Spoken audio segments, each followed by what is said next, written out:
श्रीगुरुभ्यो नमः। हरिः ओम्। अथ श्रीमच्चिदम्बरकवचम्। श्रीमच्चिदम्बरमहागुरवे नमः। शिवमुनिरुवाच अथातः सम्प्रवक्ष्यामि कवचम् श्रीनटेशितुः। सर्वपापप्रशमनम् सर्वापद्भजवारणम्। धौताङ्घ्रिपाणिराचम्य सपवित्र उदङ्मुखः। ऋजुकायः सुखासीनो भस्मरुद्राक्षमण्डितः। ध्यायन् स्वमानसे भक्त्या पूजयन् श्रीचिदम्बरम्।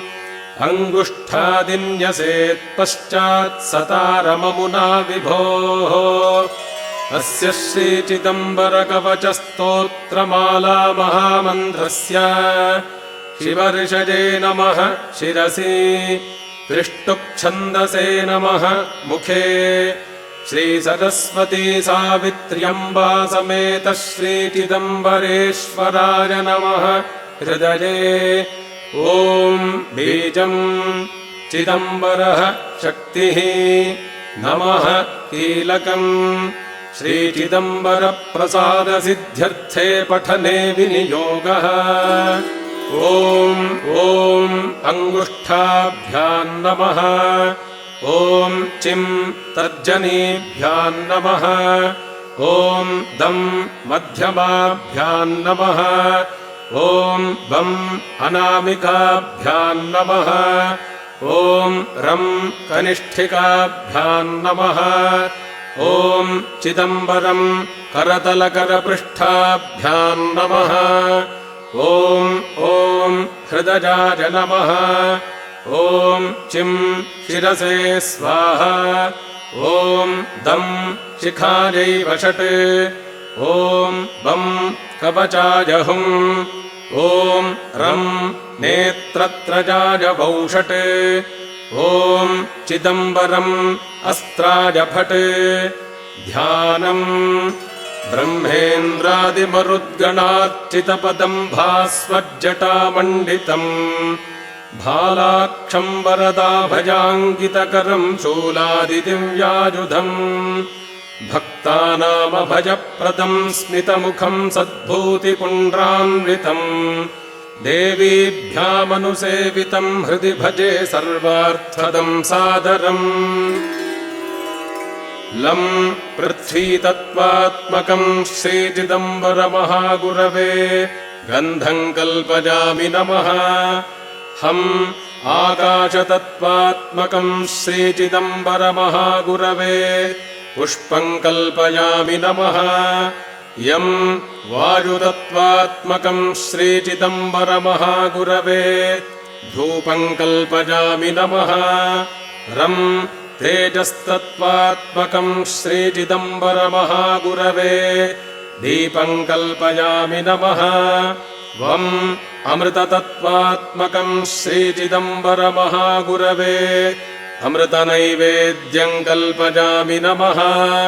सम् सर्वतत्त्वात्मकम् श्रीचिदम्बरमहागुरवे सर्वोपचारान् राजोपचारान् अनन्तकोटिनमस्कारांश्च कल्पयामि नमः।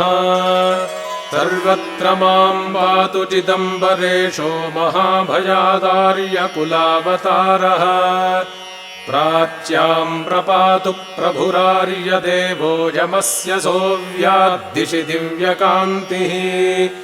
रुद्रः प्रतीच्याम् वरपाशधारी दिश्युत्तरस्याम् परमेश्वरो व्यात्। पायात्कृशानोर्दिशि भालनेत्रो बालेन्दुचूडो वतु जातु नश्च। वायव्यभागे वतु माम् पुरारिः पायादुमेषो दिशि माम् हरस्य। ऊर्ध्वप्रदेशे वतु वीरभद्रो माव्यादधस्तात्त्रिमतः प्रपूज्यः। जटाधरः पातु सदा शिरो मे पायाल्ललाटम् शिखिमल्ललाटः। नेत्रे ममाव्याद्धरि नेत्रपूज्यो नासाम् ममाव्याद्वरभूसुरेन्द्रः।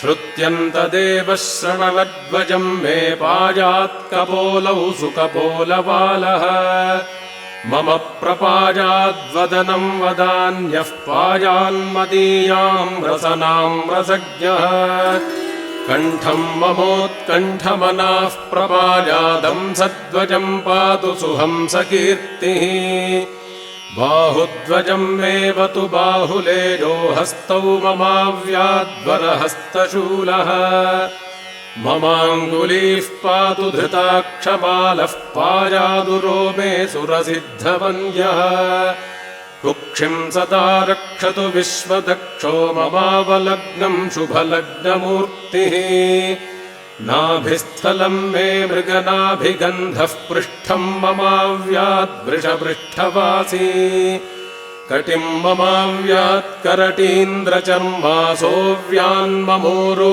नररूपधारी जानुध्वजम् मे नगजानुसारी जङ्घालसङ्घोऽवतु जङ्घके मे पादध्वजम् पातु च पर्वतस्थो माम् पूर्वजामेवतु देशिकेशः द्वितीयजामे दिवसस्य शम्भुः पायात्तृतीये परिपूर्णरूपः यामे चतुर्थे जमिनाम् विभुर्माम् पायाच्च सन्ध्यासु शिवो निषादौ मामर्धरात्रे वतु मन्त्रभेदो निशावसाने वतु देशिकेशः सर्वेषु कालेषु सदा शिवो मामन्तः प्रदेशे वतु माम् सुरेशः बहिर्वसन्तम् परवीरहन्ता तिष्ठन्तमव्यान्निजलिङ्गदाता पूगीफलस्थोऽवतु माम् व्रजन्तम् पायान्निषण्णम् बहुरूपधारी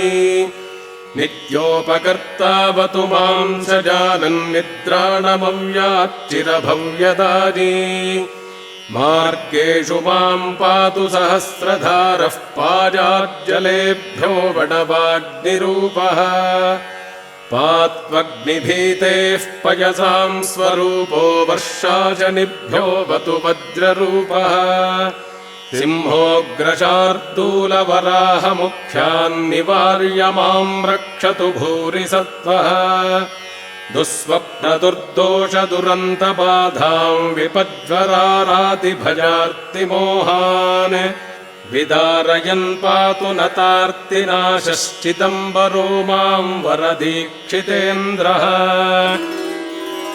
ॐ नमो भगवते श्रीचिदम्बराज रामयोगीश्वरसहिताज महोत्तुङ्गदीर्घजटाधराज ज्वलद्भालनेत्रायानेकविधनिधिप्रकाशकाय कालभैरववीरभद्रादिदण्डनाथ परिवृताय वैष्णवी वाराही चामुण्डी कनकदुर्गादिमहोग्रशक्तिसेविताय सज्जनसंरक्षणसूचकमहापरशुशूलपाशुपतास्त्रमहापाशपिनाकखड्गमुसलचक्रगदाकुन्तभिण्डिभालादिदिव्यायुधधरानेकहस्ताय सर्वभूतप्रेतपिशाच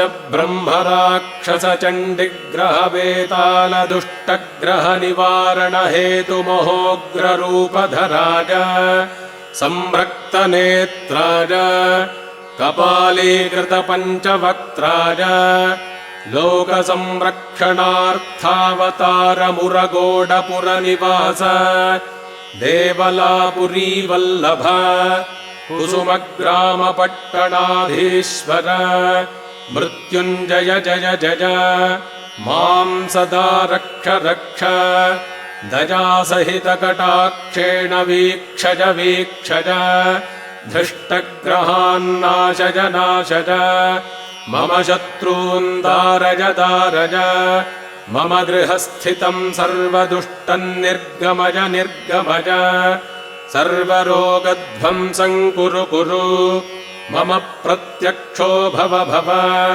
प्रसन्नो भव भव माम् समाश्वासजाश्वासज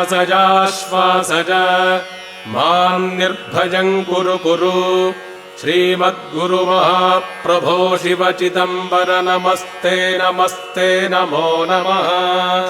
श्रीचिदम्बर देवस्य देवदेवस्य शूलिनः कवचो वज्रसङ्घातः सर्वबाधानिवारकः पठनीयः सदा सद्भिर्विजयारोग्यकाङ्क्षिभिः दारिद्र्यपापशमनः पुण्यः सम्पत्करो भवेत् मुच्यते पठनान्नित्यम् कवचस्यास्य वीर्यतः एतद्वै धारितम् नित्यम् भस्मनासः भक्तितः आरोग्यम् जायते सद्यश्चिरञ्जीवी भविष्यति चिदम्बर गुरोर्यस्य कवचम् शिवसूरिणा रचितम् पठताम् सद्यो वरदम् सर्वसिद्धिदम् चिदम्बर कृपा तस्य भवत्येव न संशयः इत्येतत् कवचम् दिव्यम् परमम् व्याहृतम् मया